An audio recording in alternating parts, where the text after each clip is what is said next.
Nandito kami ngayon sa Amerika. Ang ginagawa namin pagka wala kaming magawa at gusto namin mga bagay-bagay na tinatapon, nagano kami, pupunta kami sa mga dumpster. Pakita ko sa inyo. Yan, dumpster. Tayo ng mga magandang bagay na pwede pang iuwi sa bahay. Ngayon, naghanap kami dito. Isa na lang, okay na. Tingnan natin. Ganyan, pakita natin. Pakita mo nga kung ano yung nakita natin ngayon. Dun sa dumpster, ayun o. Ito yung libangan namin dito eh, pag wala kaming magawa. Pupunta kami sa mga basurahan. O, tingnan mo, may nakita kaming toolbox, tinapon lang. Tapos ito, jacket, tinapon lang. Tapos ito, tinapon lang to. Diba pa, pwede pa to, mandar pa to, diba?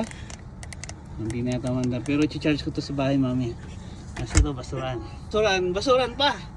Diba? At syempre ito, bala ng toy. Ito, toy gun. O, pwede pa to, diba? Tingnan mo yung mga tinapon nila dito guys. O, martilyo. Pwede pa to.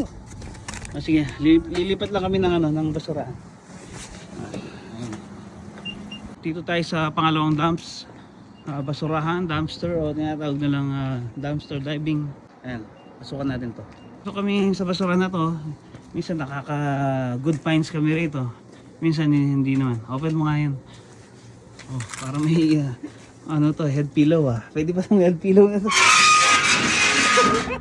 Head pillow oh. Gusto nyo? Ito lang ang libangan namin dito.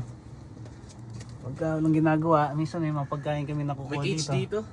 Ha? Cage. May cage? Cage ng dog? Tingnan nga natin to.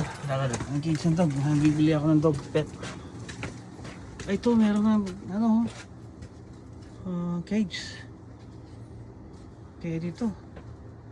Pwede pa ba itong cage na to? Ay, mabigat eh. Ito yung cage niya eh. Parang Peter. Tingnan natin. Tinapon niya. Wala na. Ay, may mga damit. Damit? May mga damit po. Wala, lalagyan pa ng mga sapatos. Dito talaga sa Amerika, pagka yung mga mayaman, tinatapon na lang yung mga gamit nila. Okay guys, yun na lang siguro yung good finds natin. Yung mga toolbox, tsaka yung basurahan, tsaka isang jacket. Next time, dumpster diving ulit tayo ha.